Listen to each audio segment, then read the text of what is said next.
to fight on the landing ground.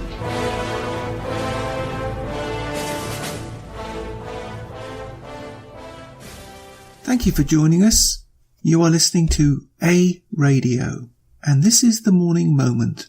Please click on the follow button on Spreaker.com. This piece is from Judicial-Watch. That's an organisation in the United States that basically concentrates on what's going on in the political world and tries to uncover things that are hidden from the general public using the Freedom of Information Act and other processes. I wanted to read you this example of what the swamp is. Now, if you're in any doubt how deceitful Senator McCain really is, and if you don't know who Senator McCain is, he is the senator that comparatively recently famously made that thumbs down gesture in the Senate when they were trying to reform the Health Care Act. Anyways, this is a report uncovered by a mostly silent organisation, Judicial-Watch, who do great work in the US. Shame we don't have that in Canada. Here's part of the piece, and the links will be on my site. Judicial-Watch today, June 21, released a newly obtained IRS document including material revealing that Senator John McCain's former staff director and chief counsel on the Senate Homeland Security Permanent Subcommittee, Henry Kerner, urged top IRS officials, including the then Director of Exempt Organizations, Lois Lerner,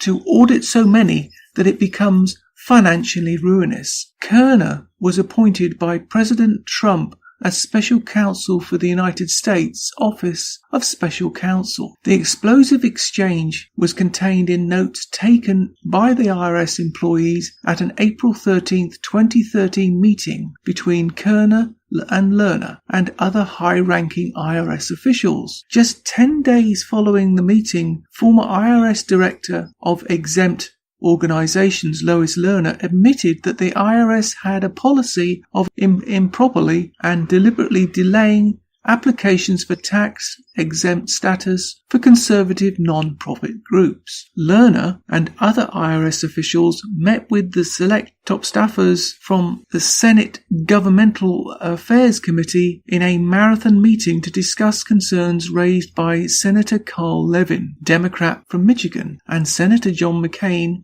Republican from Arizona, that the IRS was not reining in political advocacy groups in response to the Supreme Court's Citizens United decision. Senator McCain had been the chief sponsor of the McCain-Feingold Act called Citizens United decision, which overturned portions of the Act. One of the worst decisions I've ever seen. In the full notes of April 30 meeting, McCain's high-ranking staffer Kerner recommends harassing non-profit groups until they are unable to continue operating. Kerner tells Lerner, Steve Miller, and the Chief of Staff to the IRS Commissioner, Nicole Flax, and other IRS officials, maybe the solution is to audit so many that it is financially ruinous. In a response, Lerner responded that it's her job to oversee it all. Henry Kerner asked how to get to the abuse of the organizations claiming Section 501c4, but designed to be primarily political. Lois Lerner said the system works, but not in real time. Henry Kerner noted that these organizations do not disclose donors. Lois Lerner said that if they don't meet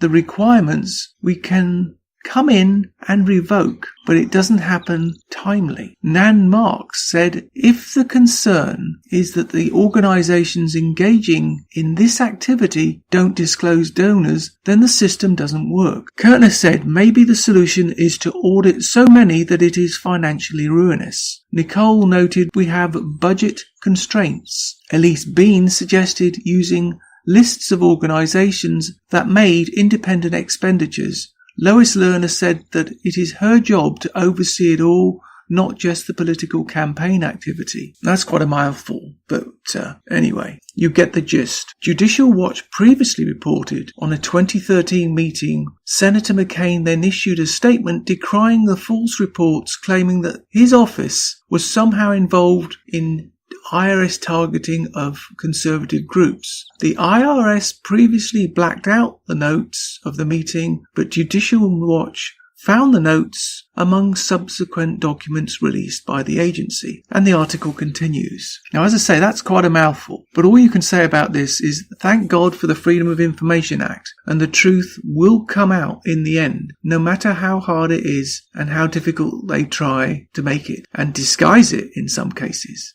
The truth will come out, probably after certain people have passed so that no action can be taken, but there's plenty of people out there now that action could be taken against. Your thoughts? You can find more at aradio.wordpress.com, where you can find links to us on Twitter, Facebook, Instagram, iTunes, iHeartRadio, Gab and email. We are continuing to reach out to you, so please pass on the links. Please click on the follow button on Spreaker.com. You can listen to all my morning moments at Spreaker.com under A Radio, that's EHRADIO, A Radio, and please click on the like button. And you can find all my podcasts and morning moments at aradio.wordpress.com and click on the Morning Moments tab.